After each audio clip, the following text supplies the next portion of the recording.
قیام کا ذریعہ بنایا ہے تمہارے لیے، تمہاری زندگی کی بقا کا ذریعہ بنایا ہے، تمہاری زندگی اس کے پر قائم ہے۔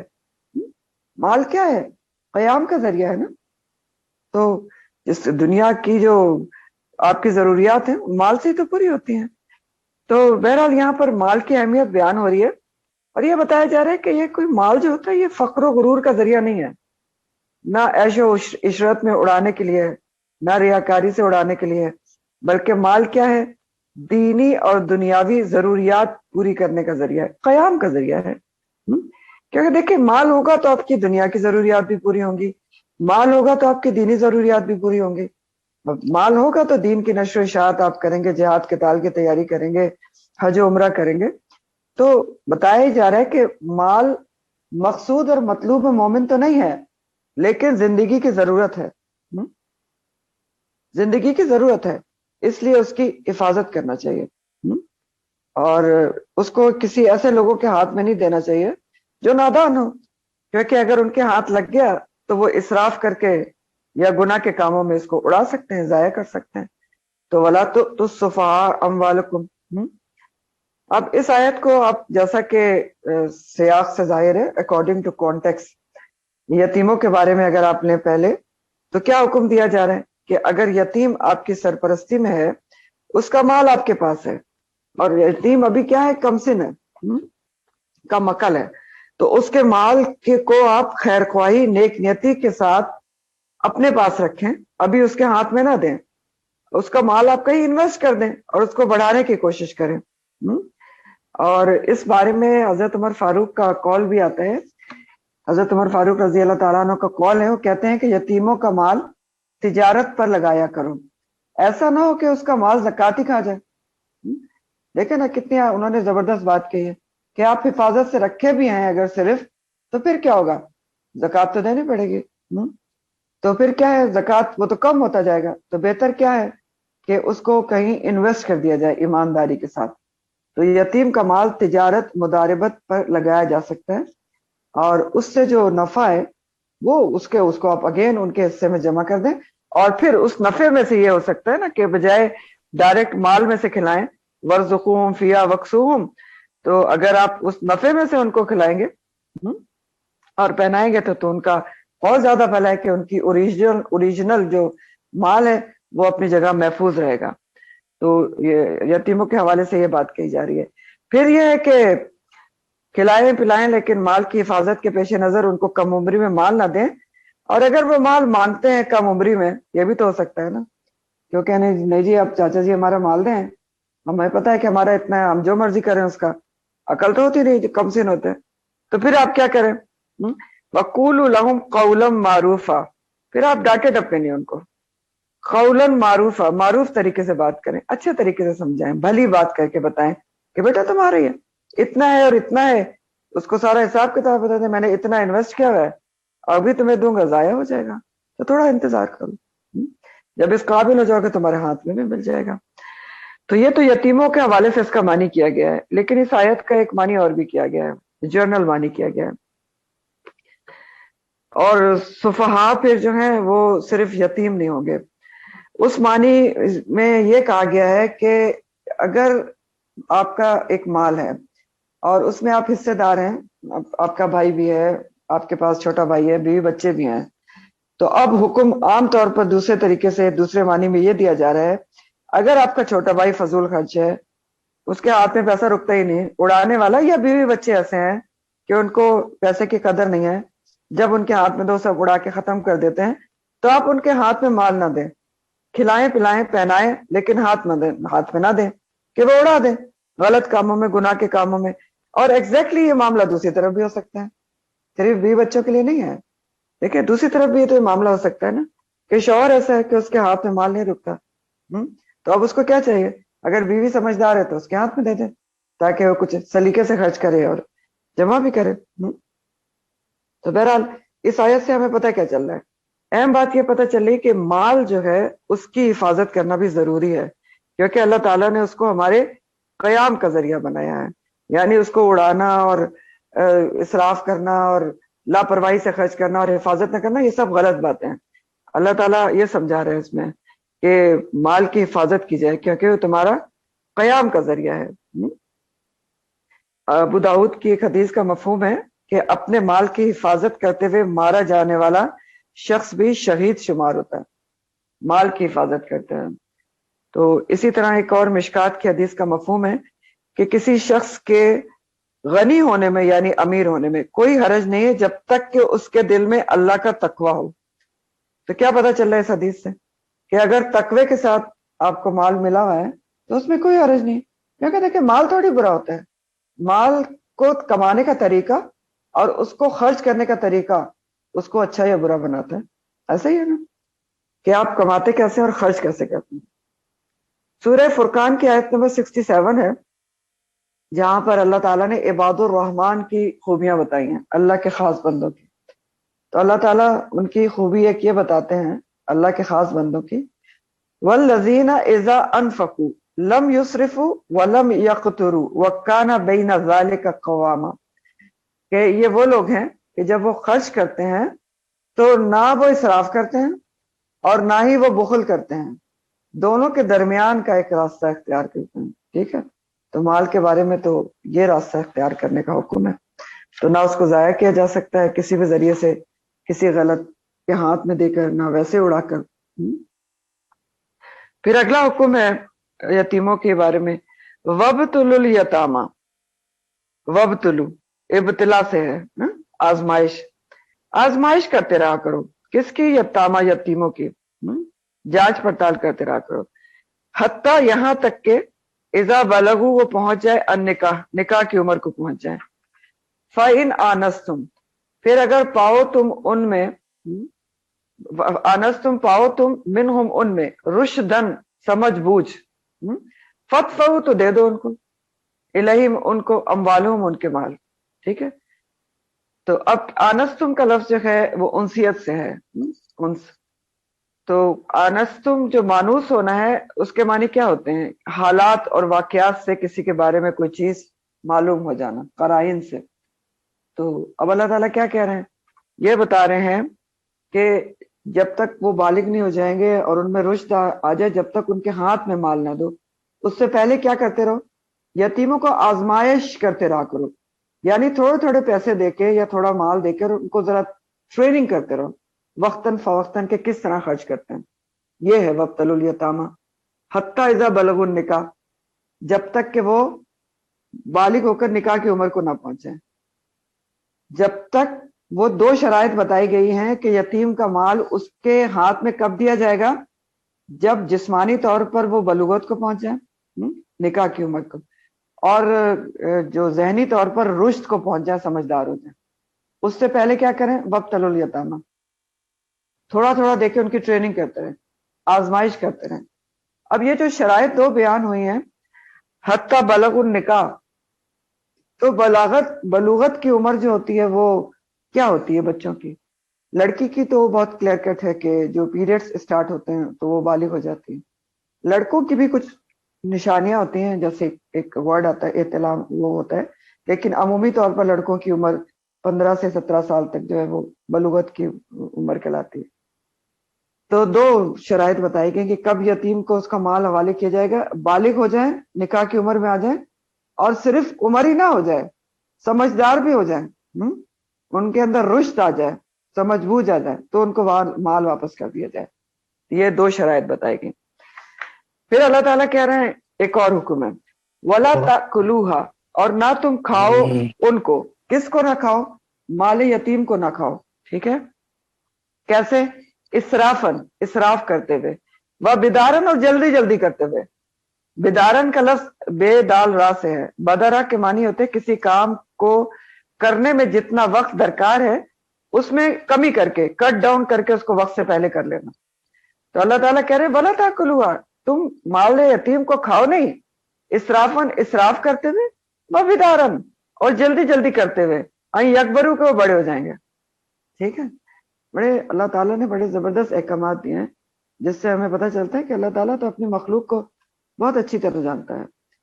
تو اب یہ ہدایت بھی دیکھیں کس قدر زبردست جو ہے ریالٹی پہ مبنی ہے کہ یہ نہ کرو کہ بددیانتی سے کہ بچے ابھی چھوٹے ہیں، یتیم جو ہماری کسٹڈی میں ہے، تو اسراف کر کے جلدی جلدی یہ مال یتیم یہ بھی کر لو وہ بھی کر لو، اور بدارن اس سے پہلے کہ بڑے ہو کے مانگ لیں پہلے ہی سارا مال یتیم کو اڑا لو، تو یہ نہ کرو۔ تو ہم دیکھ رہے ہیں کہ بددیانتی کی جتنی بھی راہیں اللہ تعالیٰ نے بند کر دی ہیں، یہاں پر کسی بھی طریقے سے بددیانتی نہیں ہو سکتی، ساری روڈ کلوز ہیں۔ پھر اللہ تعالیٰ فرماتے ومن کانا غنین، اور جو کوئی ہو غنی یعنی مالدار، فل یستعفف، تو بس چاہیے کہ وہ پرہیزگاری سے کام لے۔ فل یستعفف کا جو ورڈ ہے عفت سے، این فے پرہیزگاری۔ ومن کانا، اور جو کوئی ہے فقیرن محتاج ہے، فل یاکل، تو بس چاہیے کہ وہ کھائے بالمعروف معروف طریقے سے۔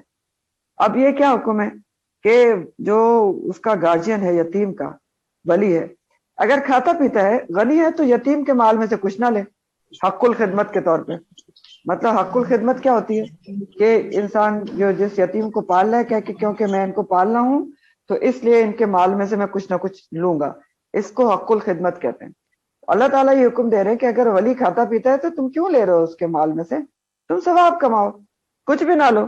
اگر من کانا غنی فلیستعفف، تو چاہیے پرہیزگاری سے کام لے، نہ اس میں سے خرچ کرے۔ لیکن ومن کانا فقیرن، لیکن جو محتاج ہے اس کے پاس اپنا ہی نہیں ہے گزارا، تو کیسے پالے گا وہ یتیم کو؟ تو اس کو چاہیے کہ فلیاکل بالمعروف، معروف طریقے سے حق الخدمت کے طور پر یتیم کے مال میں سے کچھ لے سکتا ہے، یعنی واجبی سا کوئی اس میں سے پیسے لے سکتا ہے، اور وہ بھی متعین کر کے اور اعلان کر کے کہ میں یتیم کے مال میں سے اتنا اس لیے لے رہا ہوں کہ میں نے اس کو پالنا ہے، متعین کر کے اور اعلان کر کے۔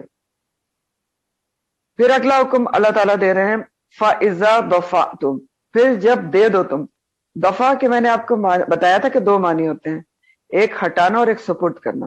یہاں سپرد کرنے کے معنی میں ہے کہ جب سپرد کر دو تم الیہم، ان کو، کن کو؟ یتیموں کو، اموالہم، ان کے مال، جب مال ان کے سپرد کرو تو کیا کرو؟ فَأَشْهِدُوا، تو گواہ بنا لو، علیہم، ان کے اوپر۔ اب یہ بھی بہت زبردست حکم ہے کہ جب یہ دو شرائط پوری ہو جائیں کہ وہ رشد کو پہنچ جائیں، بلوغت پر پہنچ جائے، تو ان کے مال واپس کر دو، لیکن دو گواہ بنا لیا کرو تاکہ کوئی اختلاف اور کوئی کمپلیکیشن نہ ہو۔ تحریری طور پر گواہ کر لو تو بہتر ہے۔ وَكَفَى بِاللَّهِ حَسِيبًا، اور اللہ تعالیٰ جو ہے کافی ہے حساب لینے والا۔ تو اللہ تعالیٰ کافی ہے حساب لینے والا، ہر کسی کے لیے کافی ہے، ولی یا گواہ ہر کسی کے لیے کافی ہے۔ ولی اگر کوئی بددیانتی کرتا ہے تو اللہ تعالیٰ حساب لینے کے لیے کافی ہے۔ اب یہ سب کچھ اللہ تعالیٰ نے بتا دیا، اس کے باوجود اگر کوئی ہیرا پھیری کرتا ہے تو اللہ تعالیٰ کافی ہے۔ دوسرا معنی ہے کہ اللہ تعالیٰ ہر حال میں یہ بھی دیکھ رہا ہے، کافی ہے کہ اگر کوئی ولی اس کو باحفاظت رکھ کے واپس کر دیتا ہے اور یا اس کے مال کو مزید بڑھا چڑھا کے واپس کر دیتا ہے تو پھر اللہ تعالیٰ اسی حساب سے حساب کرے گا، اسی کے مطابق حساب کرے گا ولی سے جس کے پاس یتیم کا مال تھا، مال یتیم تھا۔ آگے آیت نمبر 7 میں آیات یہ جو ہے وراثت کے احکامات شروع ہو رہے ہیں، اور بہت ہی امپورٹنٹ ترین احکامات ہیں۔ اور وراثت اللہ تعالیٰ فرمانے للرجالی، مردوں کے لیے، نصیبن، ایک حصہ ہے، مما، اس میں سے جو ترکہ چھوڑ جائیں، الوالدانی، والدین، والاقربون، اور رشتہ دار، قریبی رشتہ دار۔ نصیبن جو حصہ ہے وہ فکسڈ حصے کو کہتے ہیں، فکسڈ حصہ ہے، یہ بتایا جا رہا ہے مردوں کے لیے جو ان کے والدین چھوڑ جائیں یا قریبی رشتہ دار۔ وللنسائی، اور عورتوں کے لیے بھی نصیبون ایک فکس حصہ ہے، مما، اس میں سے جو ترک الوالدین والاقربون، جو ان کے والدین دونوں کے لیے حصہ ہے۔ تو اب وراثت کے احکامات شروع ہو رہے ہیں، کیونکہ عرب میں اسلام سے پہلے وراثت کے معاملے میں بھی بہت زیادہ بے قاعدگیاں تھیں اور بہت زیادہ غلطیاں تھیں۔ تو زمانے جاہلیت میں کیا ہوتا تھا کہ وراثت 3 بنیادوں پر تقسیم ہوتی تھی، وراثت 3 بنیادوں پر تقسیم ہوتی تھی۔ حلیف ہونے کی بنیاد پر، نمبر 1۔ اچھا ایک سیکنڈ آپ مجھے دیں گے، کیونکہ میں نے آپ کو ایک چارٹ بنایا تھا، وہ آپ کے فورم پہ میں نے ڈسپیچ کرنا تھا، میں دیکھ لیتی ہوں کہ بھول گئی، اس کے ساتھ آپ کو ذرا سمجھ میں بات بول جائے گی۔ ایک سیکنڈ۔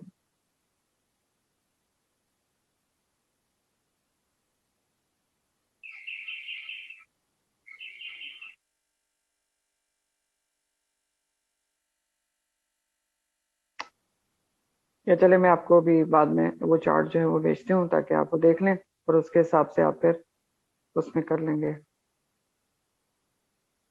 مل گیا بالکل بھیجتی ہوں. مل گیا. Just a second.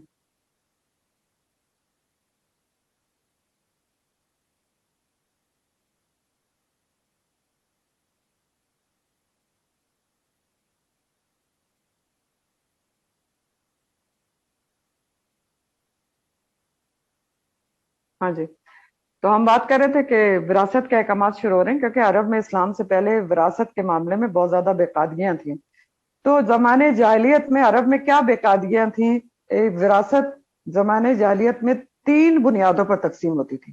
نمبر 1 کیا تھی بنیاد؟ حلیف ہونے کی بنیاد پر. حلیف کیا ہوتا تھا؟ کوئی ایک دوسرے کو کہہ دیتا تھا کہ میری جان تیری جان ہے، تیرا دشمن میرا دشمن ہے، اور تیرا وارث میرا وارث. تو یہ کیا کہلاتا تھا؟ یہ عہد ولا کہلاتا تھا، دوستی کا تعلق.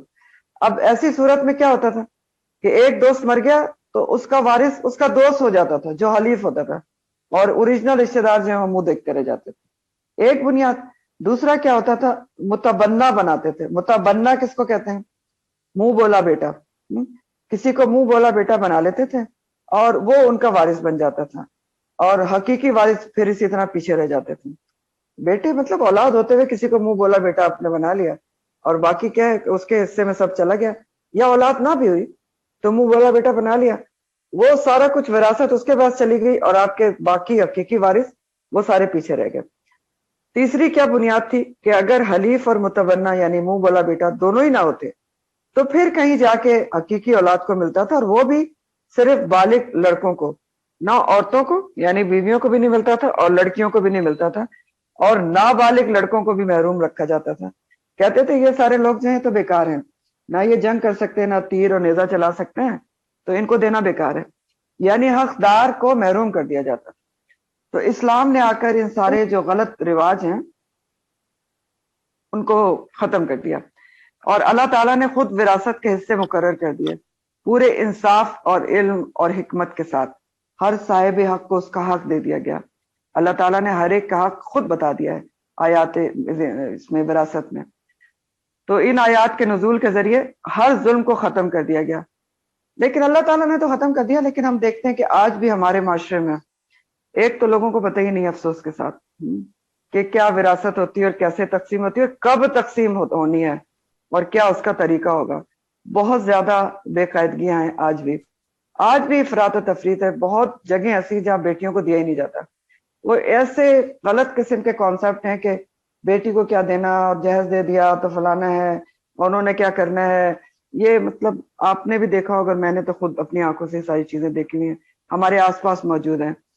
پھر کیا ہوتا ہے کہ جو سامنے ہوا اگر وہ تگڑا پڑ گیا کہ نہیں میرا حصہ دے دو، بیٹا ہو یا بیٹی، اس کو دے دیا. جو نہیں ہے سامنے اس کو رہن دیا، اس کو نیگلیکٹ کر دیا. بہرحال جنرلی عام طور پر بیٹیوں کو جائیداد سے محروم رکھا جاتا ہے. یہ سب چیزیں جو بھی میں نے آپ کو بتائی ہیں غلط ہیں اور گناہ کے کام ہیں. سب سے پہلے یاد رکھیں کہ جائیداد کی تقسیم جب ہمیشہ اللہ کی تقسیم کے مطابق ہونا چاہیے. جب کسی شخص کی وراثت تقسیم ہو رہی ہو، اور وراثت کب تقسیم ہوتی ہے؟ مرنے کے بعد تقسیم ہوتی ہے. یہ بھی پوائنٹ یاد رکھیں، وراثت مرنے کے بعد تقسیم ہوتی ہے.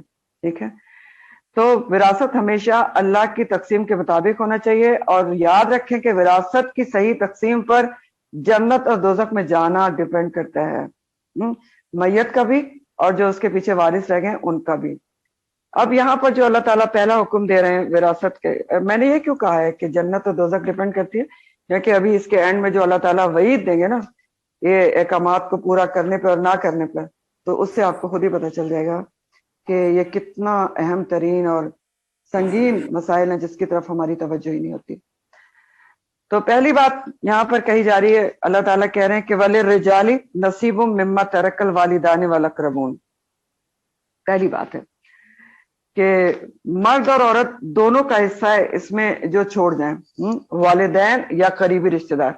وَلِلنِّسَاءِ بھی بتائیں گے نا، یہی تو سب سے اہم بات ہے. اللہ تعالیٰ بتا رہے ہیں دونوں کا حصہ ہے، صرف لڑکوں کا نہیں ہے. ٹھیک ہے، الگ الگ پوری آیت ہے. وَلِلرِّجَالِ نَصِیبٌ وَلِلنِّسَاءِ نَصِیبٌ. ہاں جو والدین چھوڑ جائیں، ٹھیک ہے، والدانی جو ہے وہ تسنیہ ہے والد کا، لیکن مراد اس سے ماں باپ دونوں ہوتے ہیں۔ اور اقربون کون ہوتے ہیں؟ اقرب کی جمع ہے اقربون، قریب ترین رشتہ دار۔ اور قریب ترین رشتہ دار میں کون سے رشتہ دار ہوتے ہیں؟ ایک تو خون کے رشتہ دار یعنی اولاد اور والدین آتے ہیں، اور دوسرے زوجین جو نکاح سے رشتہ دار ہو جاتے ہیں، یہ اقربون کہلاتے ہیں۔ تو پہلی بات اللہ تعالیٰ نے یہ کہی کہ یہ جو رشتے ہیں وہ جو بھی چھوڑ جائیں گے اس میں مردوں کا بھی حصہ ہے فکسڈ، اور عورتوں کا بھی حصہ ہے۔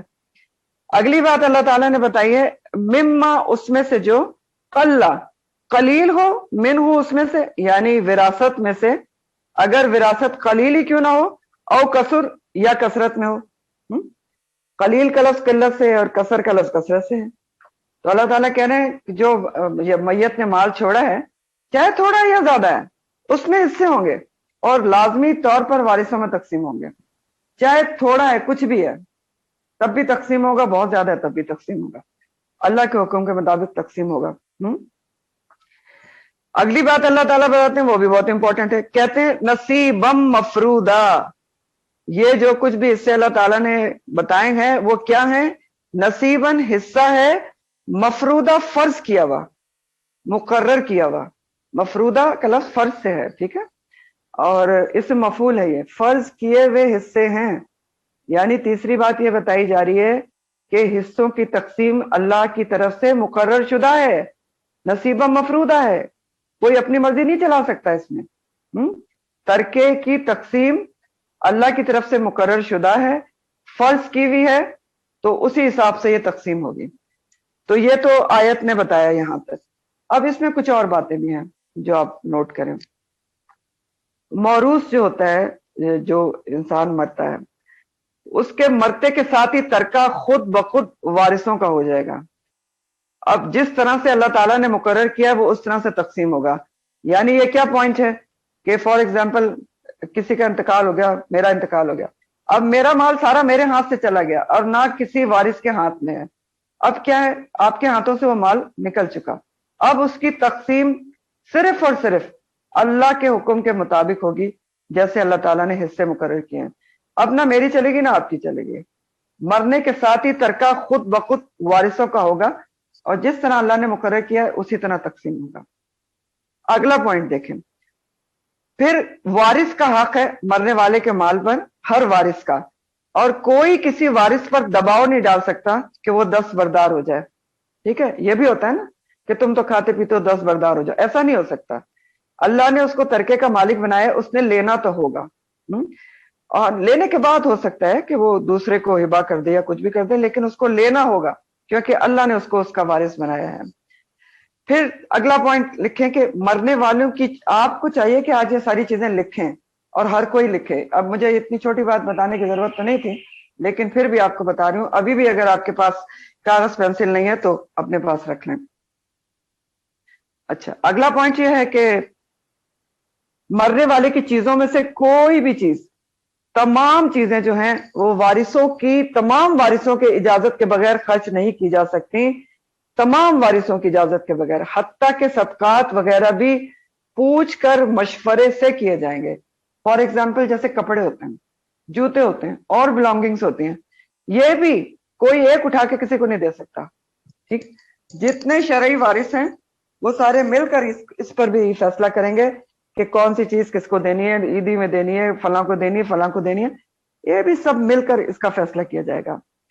پھر نیکسٹ پوائنٹ لکھیں، ہر بڑی سے بڑی چیزوں کے علاوہ ہر چھوٹی سی چھوٹی چیز بھی نصیبہ مفروضہ میں شامل ہے، اس کی تقسیم ہوگی اور شرعی وارثوں کی باہم رضا مندی سے ہوگی، الا یہ کہ کوئی وصیت کی لیے، وصیت کا تو پہلے نکالا جاتا ہے، اور وصیت کا وغیرہ کا آپ کو ابھی سب پتہ چل جائے گا یہ سارا۔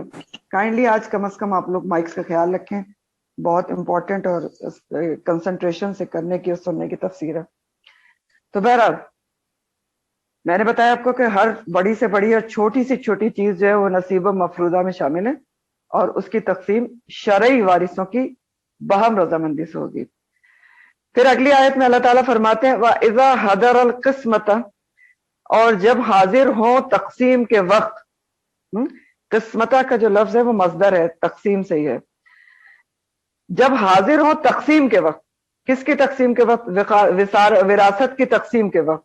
اولو القربہ رشتہ دار، والیتامہ اور یتیم، والمساکین اور مسکین، فرزقوہ تو ان کو بھی رزق دو، منہ اس میں سے، کس میں سے؟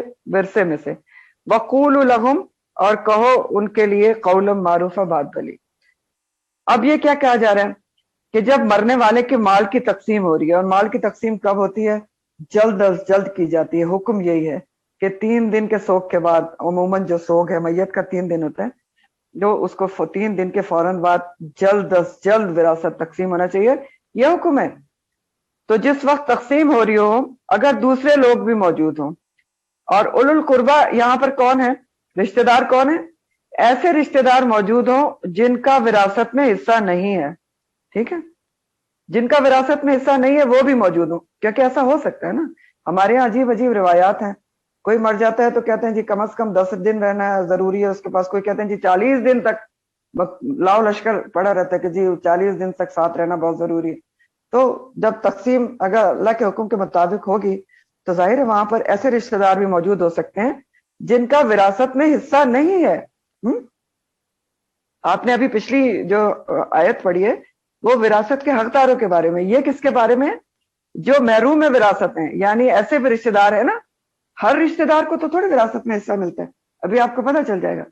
تو جو محروم میں وراثت ہیں اگر وہ بھی موجود ہیں، مسکین بھی موجود ہیں، محتاج بھی موجود ہیں، ہو سکتا ہے نا آس پاس ہوتے ہیں نوکر جا کر، یہ وہ کوئی مسکین ہوتا ہے، کوئی یتیم، تو اللہ تعالیٰ یہ حکم دے رہے ہیں کہ تھوڑا بہت ان کو بھی دے دو اس میں سے.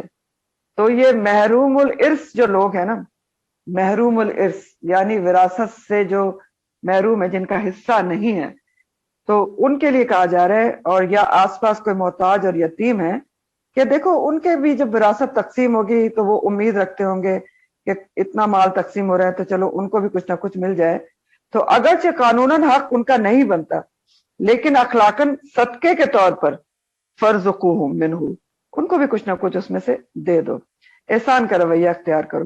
تو اللہ تعالیٰ یہاں پر تنگ دلی سے منع کرنا، دوسرے کی دل شکنی سے منع کر رہے ہیں کہ دیکھو تمہیں تو سب کچھ بیٹھے بٹھائے بغیر محنت کے مل رہا ہے، تو جو دوسرے آس پاس موجود ہیں تھوڑا کچھ ان کو بھی اس میں سے دے دو.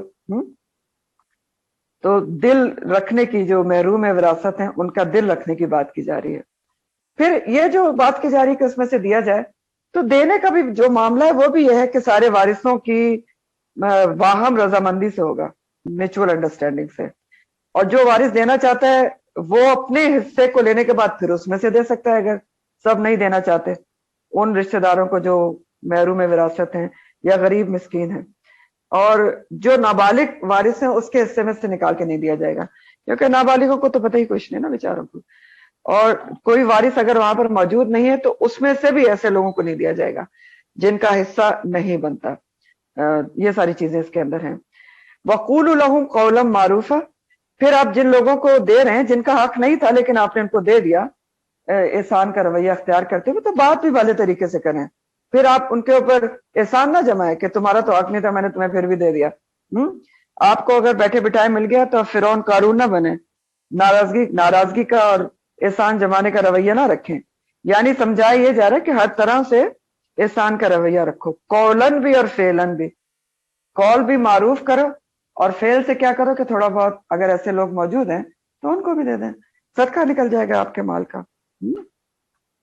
تو یہ سمجھایا گیا. اب یہ جو حکم ہے نا، یہ اس میں ایک مختلف آراء ہیں. ابن عباس کے نزدیک یہ حکم لازم اور واجب ہے. وہ کہتے ہیں کیونکہ اللہ کا حکم ہے تو اس کو ہم نے پورا کرنا ہے. یعنی کون سا حکم؟ یہی کہ جو رشتہ دار آپ کے وراثت میں نہیں بھی بنتے یا مسکین یتیم تقسیم کے وقت موجود ہیں، تقسیم جس وقت ہو رہی ہے آن دا اسپاٹ، تو تھوڑا بہت اس میں سے ان کو دے دیا جائے. تو ابن عباس کہتے ہیں کہ ایسا کرنا چاہیے، کیا کہ اللہ کا حکم ہے.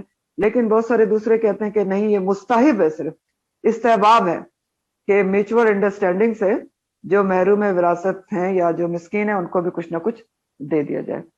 اچھا، اب ایک بات یہاں پر اور بھی ہے جو میرے ذہن میں آ رہی تھی جب میں پڑھ رہی تھی.